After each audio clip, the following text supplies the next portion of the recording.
almanac. Me and you gonna have a little chat about books.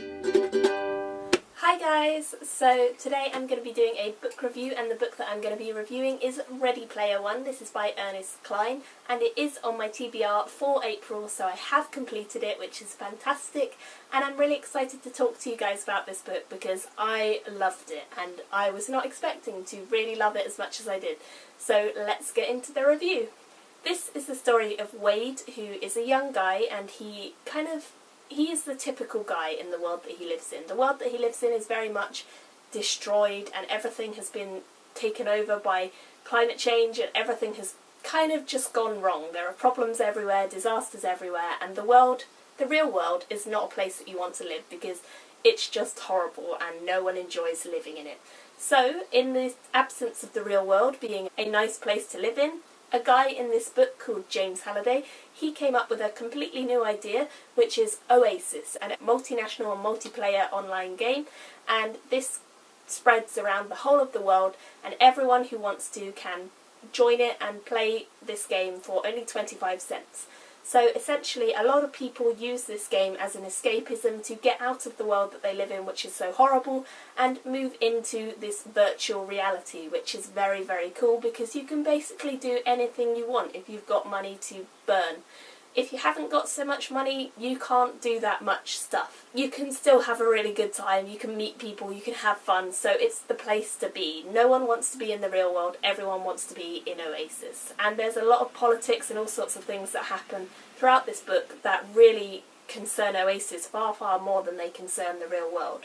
So essentially this is a new home for the people of Earth. So in Oasis everyone has to create their own character, which is called an avatar, and our main character Wade, he creates a character who is called Parzival, which is an ancient spelling of Percival, I think, from an Arthurian legend. So you can create your avatar to be whatever you want it to be. It can be anything like you, or it could be completely different to how you actually are in real life. So when we pick up this story with following Parzival/Wade, James Halliday, the creator of Oasis, has just died, and when he died, like all good video gamers, he left an Easter egg in his game, which is essentially a hidden part of the game that no one knew was there, no one knew was included, and he has coded it into the game without anyone else knowing about it or how to access it and so on. So this Easter egg has been there the whole time, and no one has ever found it, but now that he has made a big announcement after his death about this competition to find the Easter egg, and whoever finds it will inherit not only his fortune but will be in charge of looking after Oasis in the future, then everyone in the world basically goes crazy and everyone has to start looking for this Easter egg. Now, James Halliday has a bit of an infatuation with the 80s, which means that he really raves about the 80s, and he has a journal called the Almanac, which he wrote everything and anything he possibly wanted or could think of or enjoyed throughout his life, and that was mostly focused on the 80s, which means that there are games, comics, songs, all sorts of things. Everyone goes a bit nuts and starts looking up all of the history of all of these games, all of the hidden parts and all of the secrets. Everything they can possibly find out about the 80s is happening. Now, when I went into this book, I knew that it was mostly focused on the 80s, and I was a little bit intimidated by that because I really don't know very much at all about the 80s because it was before I was born, but it's not so far in the past that you get taught about it in history very much. So I didn't really know anything about the 80s at all, which meant that I was a little bit worried going into this, really not knowing if there would be so much referencing that I had to understand and wouldn't, but actually the referencing that is included within this I found really, really easy to understand, and if I didn't know it already or didn't understand, the context around gave me a good idea of what it was about. So there was no issue whatsoever with not knowing anything about the 80s. You learn so much from reading this that it really doesn't matter anyway. So I would highly, highly recommend it. If you are a fan of the 80s, if you lived through the 80s, you will probably absolutely adore this book. So the people who participate in this big competition for finding the Easter egg are called Gunters, after the term egg hunters shortened down to Gunters. So the Gunters are a kind of generation of people who want to find the Easter egg. They have done everything they possibly can to devote their time to finding out everything that James Halliday might have been influenced by, might have thought about whilst he was hiding this egg in the game. And in the first year after the competition is announced, everyone is in a complete and utter frenzy, but as more and more years pass and the time carries on, this frenzy kind of dies down, and a lot of people think that maybe it was all a big joke and it didn't actually exist, and a lot of people kind of start giving up.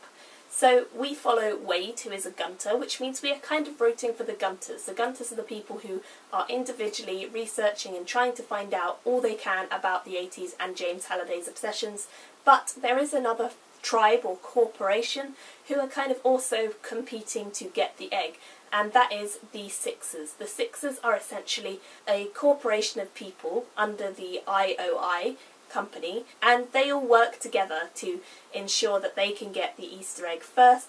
They have a massive team of people who are all experts and want to find this egg, and their condition is that once they find the egg, the money and Oasis itself will be taken over by IOI instead of anyone else, and that means that IOI really are the bad guys. They want to put advertising in the game, and they want to take over with monthly subscriptions coming into play rather than a 25-cent lifetime subscription, and they basically just want to ruin the game and get as much money as possible out of the game rather than having it as a virtual reality that everyone can enjoy together, which is Halliday's vision. They just want to destroy that, they want to take over, and they're just horrible people. So from the start you really don't like them, and let's be honest, it doesn't improve as the book goes on because they just do more and more nasty stuff, and we really find ourselves hating the Sixers. I can definitely say with a strong passion that I do not like Sorrento, who is the head of the Sixers. He was really nasty, and the things that he did, I definitely found myself really disliking him. So they played their part well, and I do not like them. But we are basically rooting for the Gunters the whole way through. We really want them to succeed because they are our favourites, and they are the ones who have done all of the work themselves, not cheating. So we want them to win, and we want one of them to find the Easter egg. So one of the things that I absolutely have to mention are the characters. The characters are really interesting, and they're all very well developed, I felt anyway. The first character is obviously Parzival. We meet him very quickly and we learn a lot about him. He's very smart, very quick-witted and very funny. He can be quite a nerd, but all of the Gunters are geeky nerd people. So he's really fun and he's a really enjoyable character. He's very trusting and loving, and he does his best to work out all of these solutions. He's also very intelligent because there are a lot of codes and rhymes and tongue twisters and things that kind of consist of the clues, and that is quite difficult to understand and work out unless you're a mega geek like he is. So it's really fun to see him kind of going through the motions of working out what this clue could mean and where it could lead and so on and so on. So it was highly enjoyable seeing him as a character, and I definitely am glad that we saw through his eyes because I kind of felt like it was a really good way to teach us about the world and the other people that he meets, and it's very fun to read from his point of view. So the next character who we come across is H, spelled A-E-C-H, and this is Parzival's best friend. And we really enjoy meeting his character because he is a really funny guy, and he's basically the best kind of friend that you could have. He's a lot richer than Parzival is, who's quite poor, so he has the ability to host his own chat room, private chat room, where they get together a lot of the time and they have battles and they have little tiffs with each other over games, and they do all sorts of fun things and just nerd and geek out with each other, which is really cute to see, and just made them have a friendship bond that was unbreakable and very loving. Even though H is a lot richer than Wade himself is, we never see them hold that against one another, and together they're really an unstoppable force, and they're very entertaining together, and I enjoyed them a lot. Another character is Artemis, spelt with a 3 instead of an E. I really have to say that I absolutely adore all this sort of text spellings because I thought that that was really good and really helped the immersion in the book.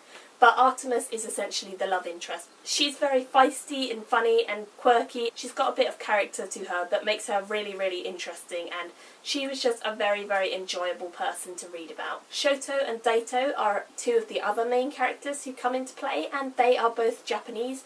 they have a very interesting connection because they call themselves brothers, and they're very, very interesting. They have a really good bond that none of the other characters have. The fact that they're Japanese means that they really have a good, strong sense of honour and what it is to be honourable, and they really respect you if you have honour and you play your part well and you give back to the people who give to you and have loyalty and so on. But honour is a really, really key part of their characters, which I found was really, really interesting, and I really enjoyed that aspect. The world itself was really, really interesting, I have to say, because not only was Oasis a really, really fun and interesting world to be in, because you could literally make up or do anything and everything that you could possibly think of. You can fly around the hundreds of thousands of worlds, you can go to all sorts of different themed worlds, you can get all sorts of magical things. There are zones that have magic, there are zones that won't allow magic, there are zones where you can fight one another, and there are zones where fighting is not allowed, and so on and so on. The list goes on, and it's just a really, really fun game. It sounds like it would be absolutely amazing to play, and I can totally and utterly understand why everyone likes living in this world rather than in the real world, which sounds pretty rubbish. Oasis are really fantastically described, and the images that I came up with in my head were fantastically clear and crystal and beautiful. Also, the main world, the world that we live in today in 2044, is really, really described in a very good way. It makes you very, very glad that you don't live in that world right now, and hopefully things will not get that bad. One of the main things that I picked up on and that I really enjoyed and I thought summed up the way the world has gone was the fact that they have trailer parks, very similar to what we have today, but instead of having space and lawn around your trailer, they have to stack up all the trailers on top of each other, which is what you can see on the front cover of this, and all of the trailers together will form stacks, and stacks are essentially like flats, but stacks of trailers. No one's rich enough to have a house, they don't have enough space to put up flats, they have to pile trailers on top of one another. Just really sums up the way that the world has gone and how rubbish everything has become. So for me that was a really, really good inclusion in the book, and that made me want to continue reading so much and find out so much more about the world. On the whole, I would have to say that the immersion of the story and the way that this story is told is absolutely stunning. I did not expect to love this book as much as I did, and I really had no idea that I would enjoy it this much. I thought that it would be a good read because I'd heard really good things about it, and a lot of the people who I'm friends with on Goodreads had recommended it or had rated it very, very highly, but I really could not have anticipated just how much I would fall in love with this story, and I am highly, highly, highly excited for anything that Ernest Cline brings out in the future. I know that he is bringing out a book called Armada very, very soon, hopefully next year, so I'm definitely going to be getting onto that as soon as it comes out, because I really, really enjoyed this, and I would highly recommend this series to anyone, whether you love the 80s or not, because as I say, it was not difficult to get into, and I really, really enjoyed it. So guys, I hope that you pick this up. I hope you let me know all of your comments down below if you have read this book or if you want to read this book. As always, please do put spoiler at the top of your comment if you are going to leave a spoiler, because I don't want anyone to get spoiled before they read this, because it's such a wonderful book. And I hope you guys really enjoyed this review, and I will see you all very, very soon in my next video. Thank you for watching. Bye! Me and you gonna have a little chat